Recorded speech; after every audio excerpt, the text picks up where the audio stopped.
Welcome back. In part one of What's Color Got to Do with It, we discussed how colored objects differ from our mind's eye due to the color of our light source. There we saw how the color of light changes colors our mind wants us to see. I know some of you have been waiting patiently for part two to be posted. It has taken more time than expected to simplify what can be a very complicated subject. I thank you for hanging in there with me. Hopefully, what I'm about to show you in this video will be worth your wait. So, today, we are going to concentrate on 3 basic color properties. These properties will help you mix colors you want and see within your line of sight, no matter what subject you paint. This is the foundation of how you can achieve volume and aerial perspective in your paintings. We have a lot to cover in this video, so we better get to it. We have a liftoff. Nice to be in orbit. In this video, we're going to be concentrating on 3 properties of color: temperature, saturation, and my favorite, value. For those of you that are new to color mixing, I will quickly review how to mix color with the aid of a color wheel. An artist's color wheel has 3 primaries: yellow, red, and blue. The primaries are basically the colors you need to mix the rest of the colors on the color wheel. When you mix 2 adjacent primaries, a secondary color is achieved. When you mix an adjacent primary and secondary color together, you get intermediate colors, such as yellow-green, blue-green, blue-violet, red-orange, and yellow-orange. Notice how the colors on the color wheel are very brilliant and intense. We will be talking about the intensity of colors shortly. The colors opposite one another from the color wheel are called complementary colors. When mixing complementary colors together, we mix varying proportions of all 3 primary colors. Complementary colors produce a grayed-down color. So what do we mean by temperature? Temperature relates to the warm or coolness of a color. Although an artist's color wheel can be subjective, for our purposes, we're going to divide the color wheel in half. The yellow-dominated colors are warm colors, while the blue-dominated colors are called cool colors. Keeping in mind that everything is relative to one another in painting, we're going to see how color additives in our mixtures can be a little tricky. Let's take violet as our example. When a red color is added to the violet, we get a red violet. Although this red violet falls within the cool range of a color wheel, when comparing it to our original violet color, the red violet now becomes warm. If we take that same original violet color and add a blue to it instead, we get a blue violet. When comparing that original violet to the blue violet, the original violet now becomes warm and the blue violet is cool. As you can see, any color on the color wheel can turn from a warm to a cool color depending on the colors we choose to mix with it or place next to it. Use caution when adding white when trying to achieve warm saturated colors. White will automatically cool color mixtures.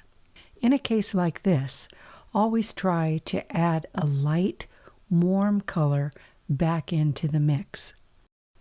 When you want to keep the saturation of color as high as you can, first try adding the adjacent colors on the color wheel. In a minute, you will see how this works when I demonstrate colors mixed with Viridian green. Here's a tip. If you have muddy colors, there is not a dominant color in your mix.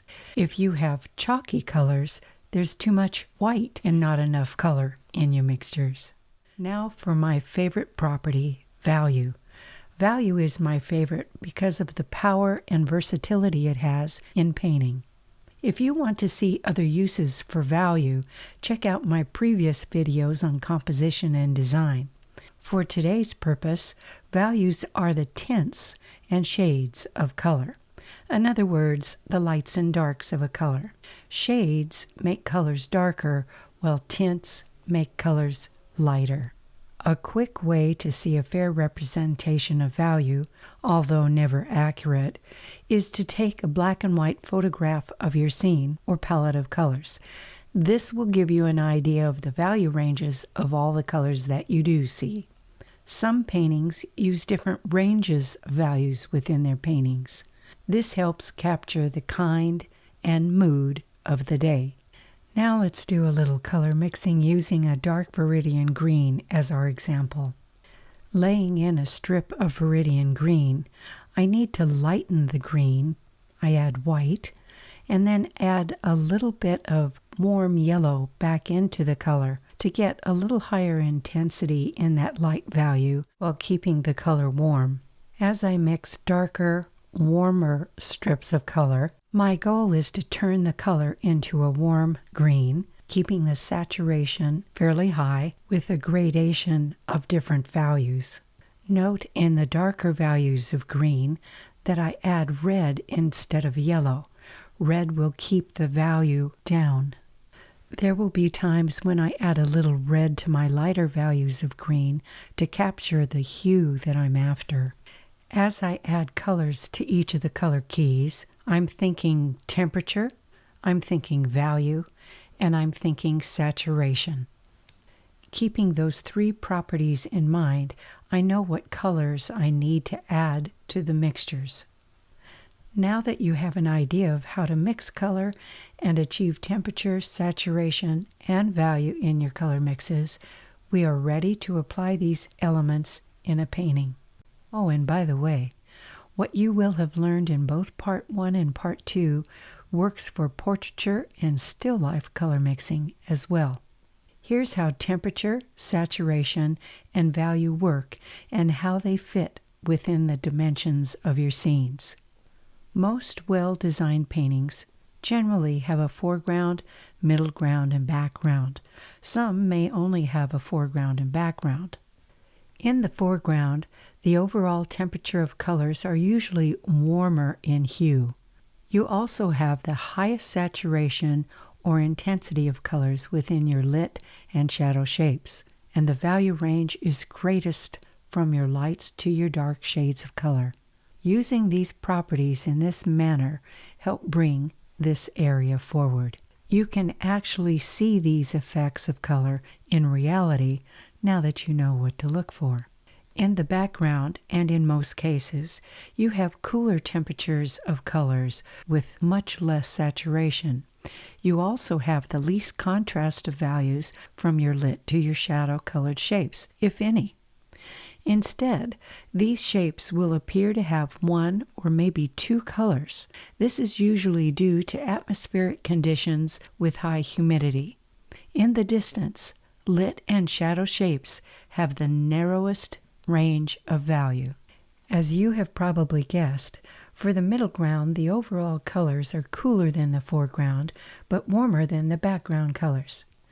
Remember how the original violet changed from cool to warm depending on what colors were mixed and what colors were nearby? Well, the same goes here for temperature, saturation, and intensity, and value ranges of color as well. The value range narrows compared to the foreground, but when compared to the background, the value range of the middle ground is a little wider. And yes, everything in art is relative to something else.